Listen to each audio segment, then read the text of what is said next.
Domingo, 15 de dezembro. Verso para memorizar. Pilatos perguntou: Então você é rei? Jesus respondeu: O Senhor está dizendo que sou rei.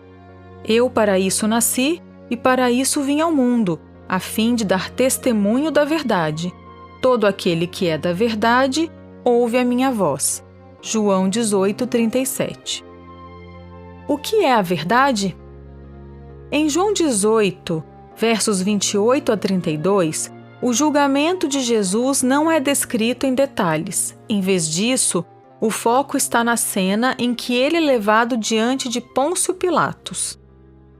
Ouça João 18, versos 33 a 38. Pilatos entrou novamente no pretório, chamou Jesus e lhe perguntou: Você é o rei dos judeus?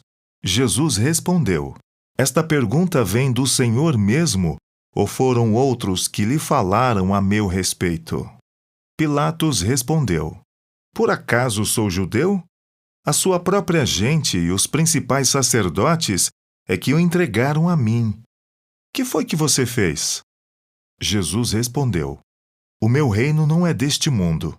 Se o meu reino fosse deste mundo, os meus ministros se empenhariam por mim, para que eu não fosse entregue aos judeus.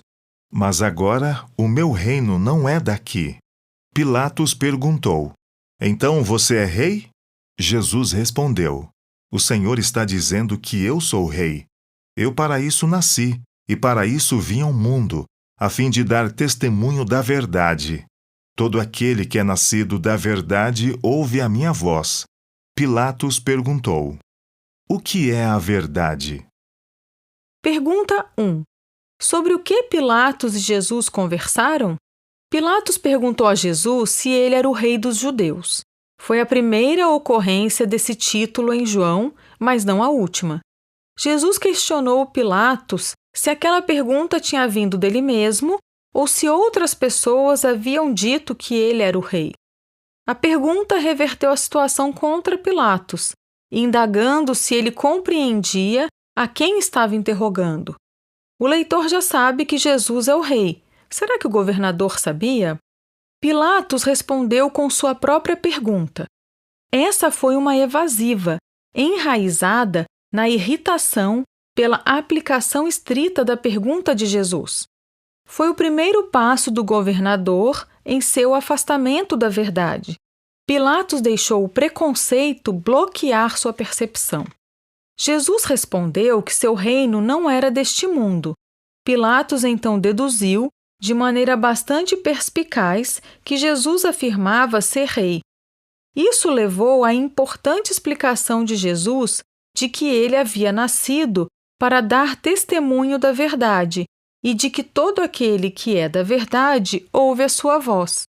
Pilatos então perguntou: O que é a verdade? Mas não esperou pela resposta. Em vez disso, saiu para tentar salvar Jesus da multidão. A verdade é um dos temas centrais do Evangelho de João. Como o Verbo eterno, Jesus é a luz e a verdade. Isso é o oposto de trevas e erro. Cristo é cheio de graça e de verdade. A graça e a verdade vieram por meio dele. João Batista deu testemunho da verdade. Jesus afirmou que seu Pai é verdadeiro. O próprio Jesus ouviu a verdade de seu Pai. Jesus é o caminho, a verdade e a vida. A palavra de Deus é a verdade. Ainda que tenha feito aquele questionamento, Pilatos perdeu a oportunidade de conhecer a verdade por causa de seu preconceito, de suas decisões anteriores e das pressões que enfrentava. Como você entende o conceito de que Jesus é a verdade?